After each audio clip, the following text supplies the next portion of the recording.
Hi, welcome back to HATV. I'm Ann Malkmus. And I'm Paul Malkmus. And we're going to make a cruciferous salad today. You know how important cruciferous vegetables are, right?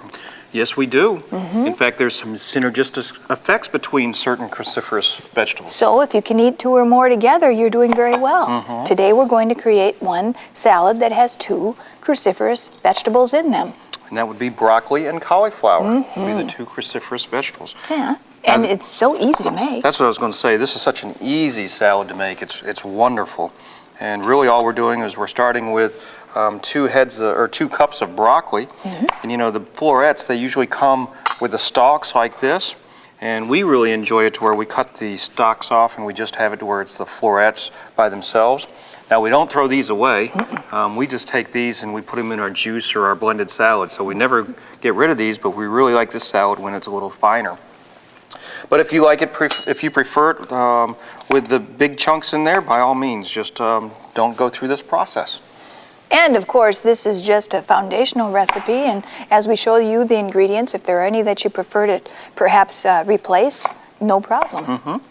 So we would go through and we'd have 2 cups of broccoli. And we'll just go ahead and put the rest of this in here.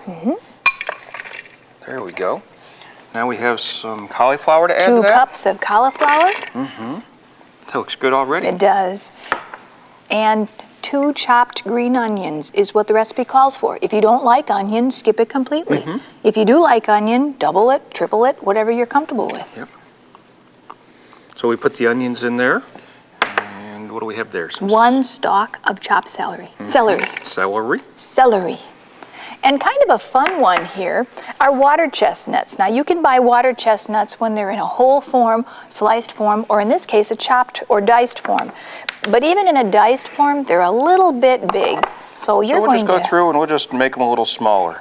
And let's see, what do you have there? You're putting in some peas too? I have a container of frozen peas, and they don't stay frozen very long. So what we're going to do is they've been out just not too long, you know, just a few minutes. And what we're going to do is we're going to open it and we're going to add about 2/3 of a cup of peas to this. And if you think you'd like more because you want more color, it's entirely up to you. 2/3 of a cup. And if you had fresh peas, you could put fresh peas in there pretty easily. Instead. That's right. Here, what do you think? We about the right size now? I think it looks great. Real colorful salad.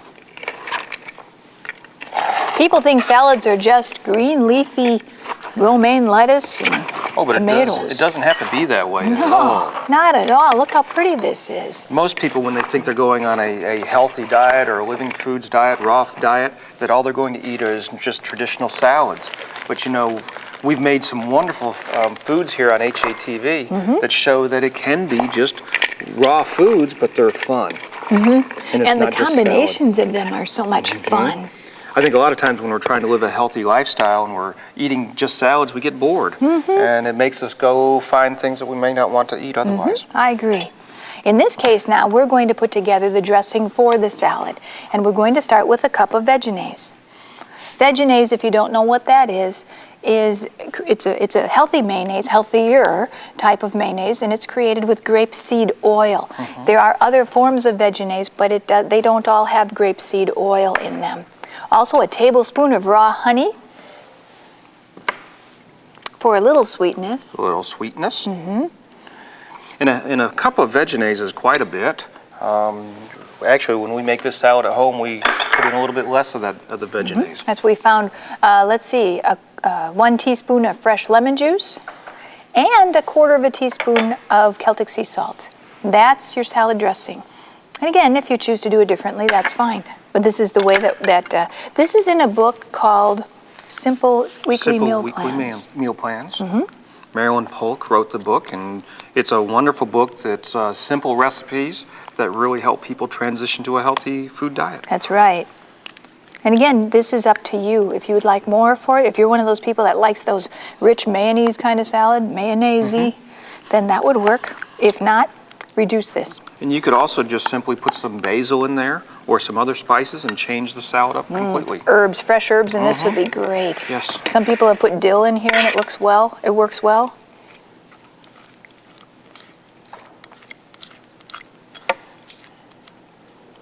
I think an herb in here right now would be really good. It looks like it would add a lot to it, doesn't I it? think you're right.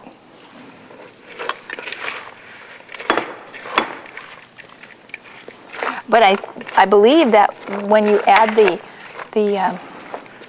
water chestnuts, what a difference that makes for the consistency in it. I'll get you the bowl. That sounds great.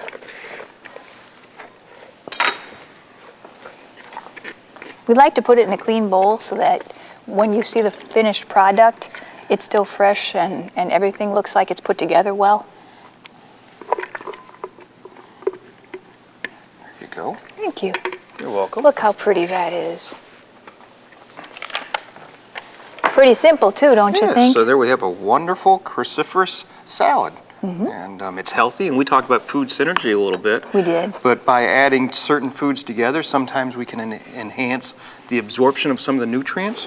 And so when you mix your cruciferous vegetables together, there's actually a synergistic effect between them. Better than if you eat one individually. And so here's our cruciferous salad.